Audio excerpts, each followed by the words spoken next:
Welcome back, my friends, to another episode of TFT Hyperroll with Artark. And today's episode is about listening to the game. And even though what it seems to be telling you may not be what the meta comp is, sometimes you just have to pay attention to what your friend at Riot is telling you to do. So as you're about to see, this game, like a lot of games, starts off really non-committal. It doesn't give me any real definitive answers in the NPCs with the items or what they give me. I just get a couple of Sennas out of the NPC line, and then no real strong items saying, like, this is the way you absolutely have to go. A rod, yeah, Negatron cloak, okay. But it did give me the two Sennas, and then I see Scorch, which is going to put some power into Ragewing. It's going to give me another Senna, so I get to start with at least a 2-star Senna. And while Ragewing is not the strongest build in the game, by a long shot, with the right surrounding cast and with it built up properly, it might be able to work. And maybe getting Scorch in the beginning will give me a chance to see it happen. My biggest issue with Ragewing is that there's not much between 2 and 4. You're waiting for Rakan and Xayah so you can get up to the 4th Ragewing, which is going to be very difficult and make your early game hard. Ultimately here I'm going to switch over to picking up xayah so that I might be able to go with some dragonmancer. For items, I am thinking damage items because Xayah is going to be an important part of the build, so we go ahead and grab the BF sword. Now I have a full 2-star team, so I'm just hoping I can hold up. Having Scorch is absolutely helping out, and you'll see at the end of this fight the amount of true damage that is being added. That is necessary because Ragewing is often pretty weak early.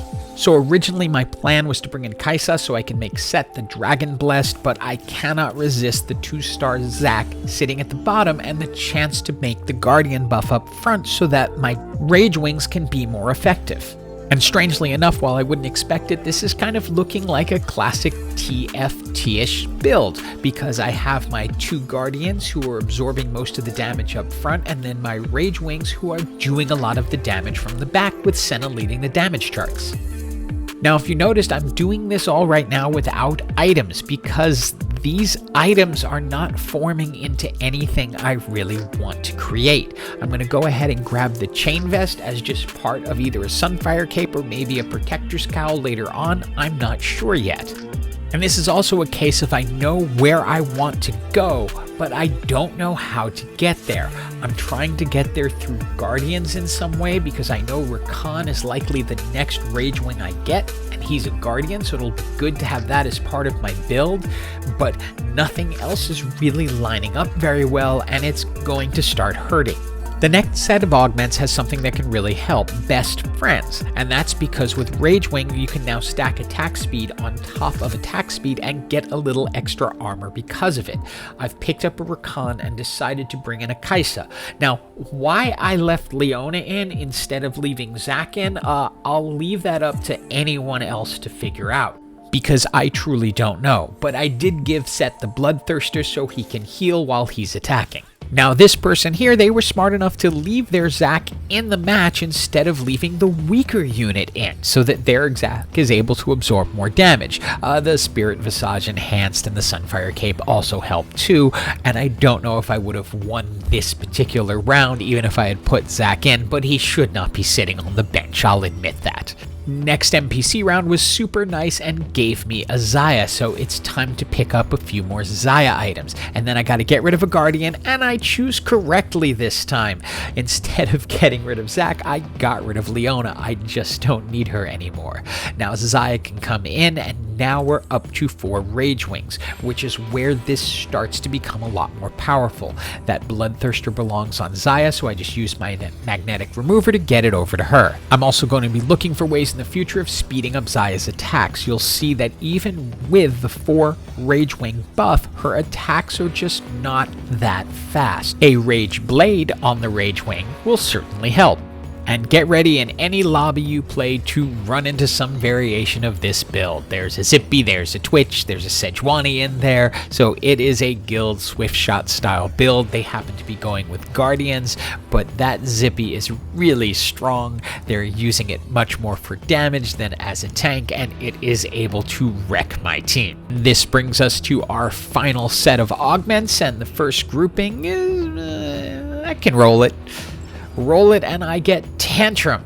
So that is really encouraging me to stick with this Ragewing direction, especially since it will put me one away from a gold Senna.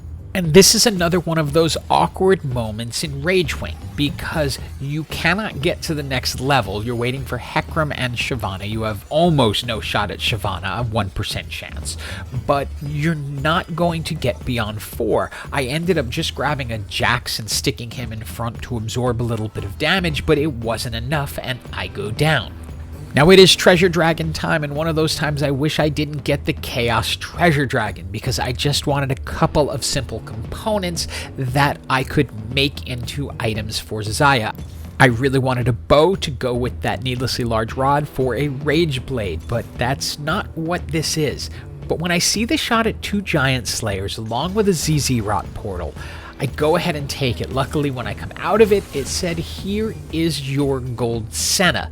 Now, if I can get up to the next level of Ragewing, Senna could become really strong here because she'll be attacking really fast. So I go ahead and put the Giant Slayer and the Hand of Justice onto the 3-star gold Senna, and even though she gets pulled here, you'll see she manages to survive it. That's because Omnivamp is also a part of the Ragewing build, and so it's helping everyone stay alive. The next NPC was pretty fun because it gave me a couple of static shivs and a Zephyr.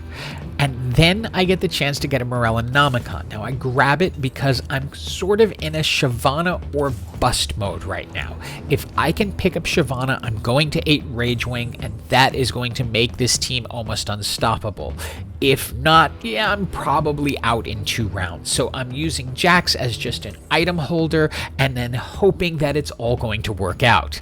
Q and all Dragon team, or mostly Dragon team, and I thought the person might have gone AFK because they have so many items on their bench that they could have used, and they hadn't picked up the last item from their NPC. And that really enabled us to win, but at the end, when they got hit, they actually ran to the globe, so I guess they were just AFK for a moment. Since I know I'm safe from elimination this round, I'm not rolling like crazy. I'm holding my gold till next round, when I'm going to roll like crazy for the Shyvana that I need to finish this out. Although I'm actually pleasantly surprised at how the team ends up performing against that guild team with the strong Zippy. It actually knocks them out of the fight and brings us into the top 4. And now is the time to play the rolling game, and I'm going to do it in sort of the classic way you're supposed to. I don't do this all the time, but I start picking up anything that could essentially conflict with Shyvana, giving myself increased chances of rolling Shyvanas as I buy and sell the other champs that I need. So I grab a Terra here and there, grab what I want until I finally don't have enough gold, but I roll and find the Shyvana I need that's going to complete this team. So for the final item, I was a little torn between the Bramble's Vest and the Zeke's Herald, but since we're running best friends, Zeke's Herald would only help one champion, and my xayah and Senna are all kind of set. So I'm going to go with the tanky option. First, I get rid of Bard and Jax so I can bring in Shyvana.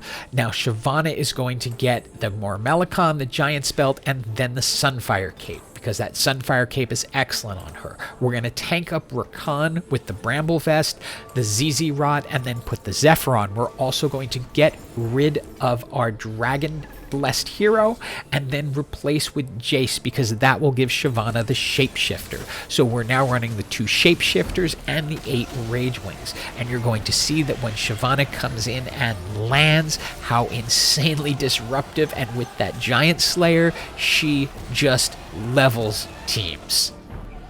Now look, don't force this, but if you can get there, 8 Ragewing is incredibly strong. That's a 2-star Shyvana we're against with some amazing items that should keep her alive. But the Ragewing buff is so powerful that provides so much omnivamp and attack speed, and it is allowing Senna to actually be the controller of this fight. Look at the damage chart. She's leading, and the other teams, well, they're not too happy about what just went down. I am, and it's GG to everyone. Hope you enjoyed this video, and as always, have an absolutely awesome day.